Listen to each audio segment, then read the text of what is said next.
Kim Kardashian has said that her daughter North always tells her Kanye West is the best parent because he has things all figured out and does not need a nanny or chef. She'll say, "Dad's the finest. He has everything figured out. He doesn't have a nanny, a chef, or security," Kim stated about North. In last week's episode of The Kardashians, Kim spoke up about raising her 4 children as a single parent. Kim Kardashian and her ex-husband Kanye West, who now goes by Ye, have 4 children: North, 10, Saint, 7, Chicago, 5, and Psalm, 4. The divorce was finalized in November, nearly 2 years after she petitioned to end their 6-year marriage. Kim opened up on parenting on her Hulu reality program last week, following blowback from her May interview on Jay Shetty's podcast, where she admitted to struggling to raise her children with no one there to help. "I think I'm still learning how to be a single parent," she remarked, noting the help she receives on a daily basis. Obviously, having nannies and a chef to help cook is really beneficial. "It's all about family and cherishing these moments. It takes a village to raise kids, but at the end of the day, your kids only want you," she remarked.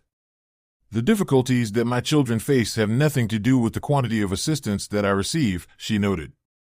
In this week's episode, Kim talks up further to her sister Kourtney on how she sometimes difficulties with her children, noting that her eldest daughter, North, sometimes compares her parenting to Ye's.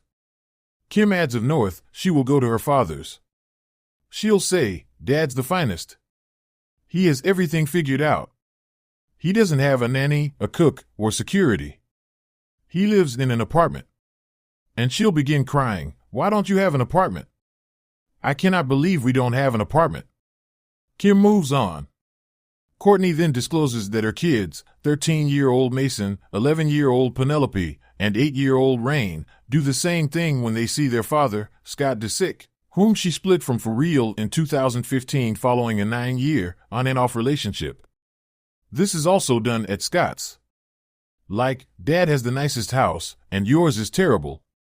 He has the best house, it's not super big, and the vibe's better." Kourtney believes that the more involved parent bears the majority of responsibility, which Kim concurs with. Kim also mentions that North like how at Yes Place, they create their own food rather than being served by a chef at Kim's. The mother of 4 remarks cynically, "That's amazing that you make ramen, you know." Kourtney agrees with Kim's quips, before noting that baking pancakes for her kids every morning has proven to be a game changer. During their conversation, Kourtney discusses how her and Kim's children prefer normalcy over luxury. She advises her sister to spend more time with them doing regular activities, such as going for walks or dinner. "I'll do it with Rain where we're just sitting and talking and having real focused at."